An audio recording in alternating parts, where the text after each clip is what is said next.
Cerita ini kejadian di salah satu mall yang ada di daerah Cilandak di tahun 2009. Oke. Nah, ini pasti lo berdua tahu banget karena hampir tiap hari lo pasti lewatin.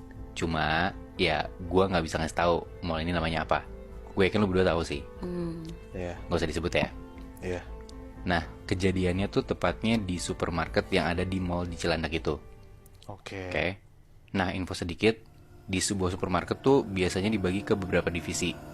Ada divisi elektronik, divisi makanan, non-makanan, divisi fresh yang isinya sayuran dan buah-buahan, terus ada divisi keamanan sama divisi kasir. Oke. Yang mana semua itu kayak dipimpin sama store manager lah, ada satu orang pasti kepalanya kan. Iya. Oke. Nah, kejadian janggal di supermarket ini tuh awalnya terjadi di bagian kasir. Di mana nilai penjualan di satu hari yang tercatat di komputer dengan duit real yang masuk itu hasilnya beda, nggak balance. Oke. Jadi duit-duit tuh kayak pada hilang sampai kayak beberapa hari selisih 200-300 ribu tuh selalu ada. Nah, si kepala divisi kasir itu nanya ke semua karyawannya di divisi kasir dan gak ada yang mengaku kenapa uangnya bisa beda, nggak balance gitu. Sampai akhirnya si kepala divisi kasir itu, sebut aja Mbak Lia, dia ngelaporin hal ini ke store manajernya, sebut aja namanya Pak Asep. Dia ngasih tahu tentang kejadian uang-uangnya nggak balance tapi karyawannya nggak ada yang mengaku.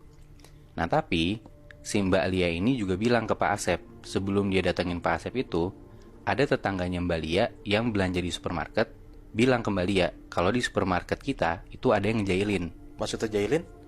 Jadi kayak ada hal-hal gaib yang terjadi di supermarketnya dia. Oh. Nah Mbak Lia bilang kayak gitu karena tetangganya ini tuh emang indigo gitu. Nah di situ tuh Pak Asep tuh dengernya skeptis karena sebelumnya emang udah pernah kejadian nih uang kasir hilang, tapi ternyata hilangnya itu gara-gara ulah salah satu karyawan kasir yang ngambil.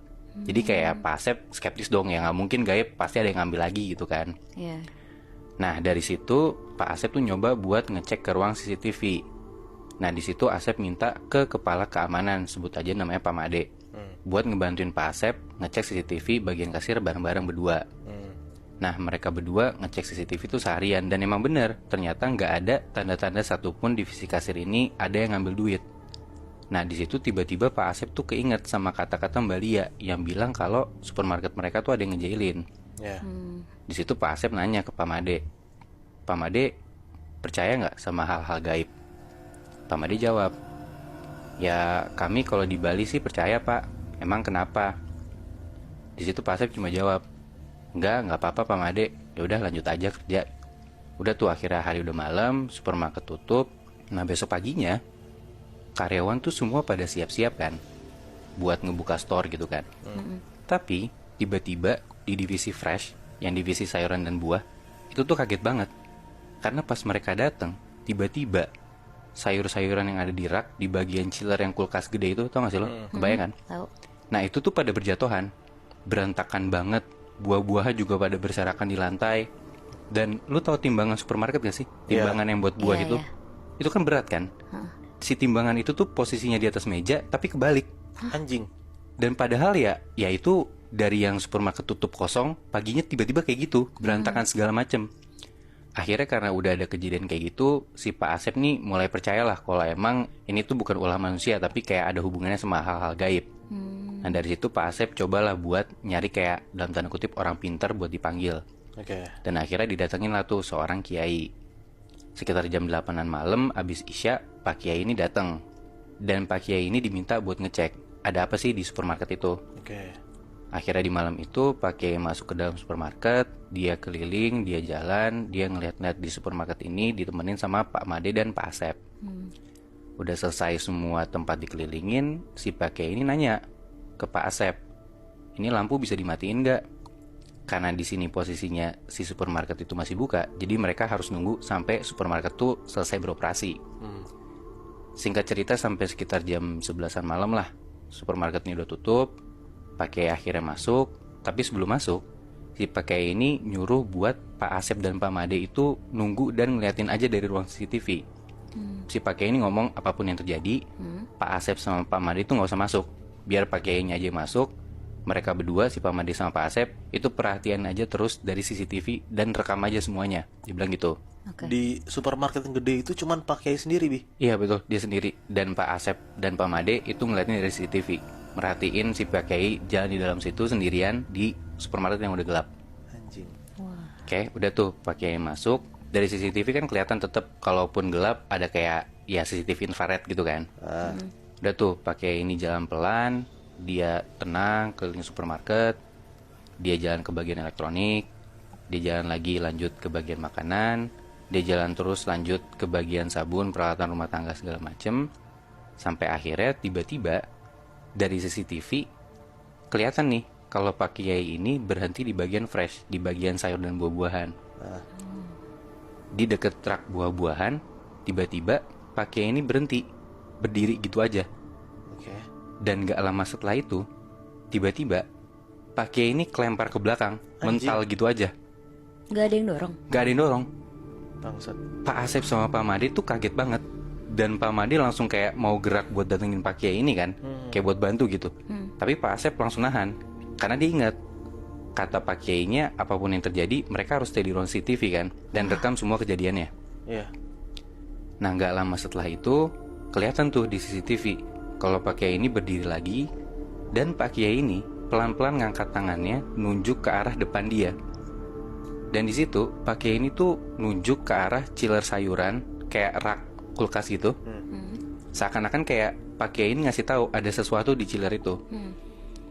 Dari situ angle CCTV tuh digeser sama Pak Asep ke arah chiller. Dan di situ seketika Pak Asep dan Pak Made ini diem. Dan gak lama mereka saling tengok dan tatap-tatapan. Seakan-akan mereka tuh gak percaya sama apa yang mereka lihat. Emang dia lihat apa?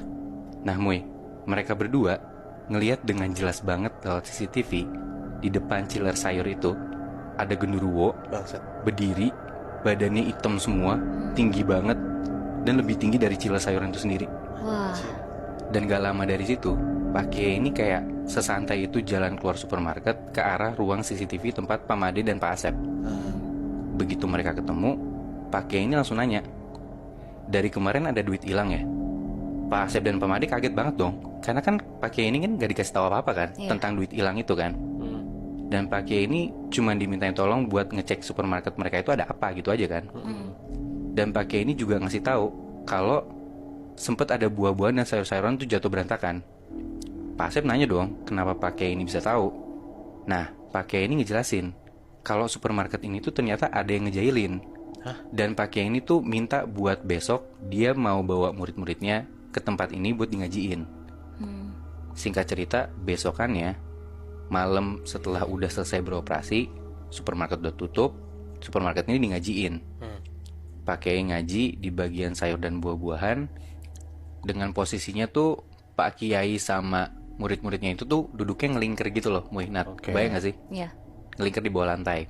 Nah, sedangkan Pak Asep dan Pak Made itu perhatiin lagi dari ruang CCTV.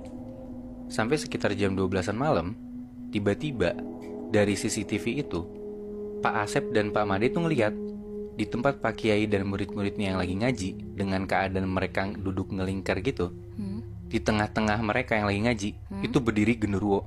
Anjing. Dan si genderuwo itu berdiri sampai sekitar jam 2-an pagi.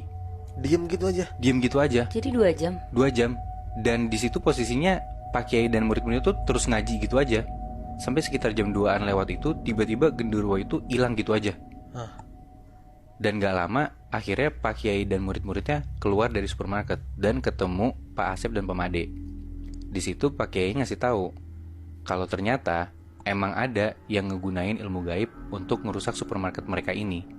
Dan orang yang ngegunain ilmu gaib itu adalah karyawan yang dulu kerja di sini, yang dendam gara-gara dia dipecat. Dipecatnya kenapa? Ingat kan tadi yang gue cerita di awal kalau ada karyawan kasir yang dipecat gara-gara ketahuan ngambil uang di kasir supermarket. Nah itu dia orangnya. Anjing, dia balas dendam. Iya Muy, dia balas dendam. Dia balas dendamnya dengan cara setelah dia dipecat itu, dia belajar ilmu sampai akhirnya dia nyantet si supermarket itu sendiri.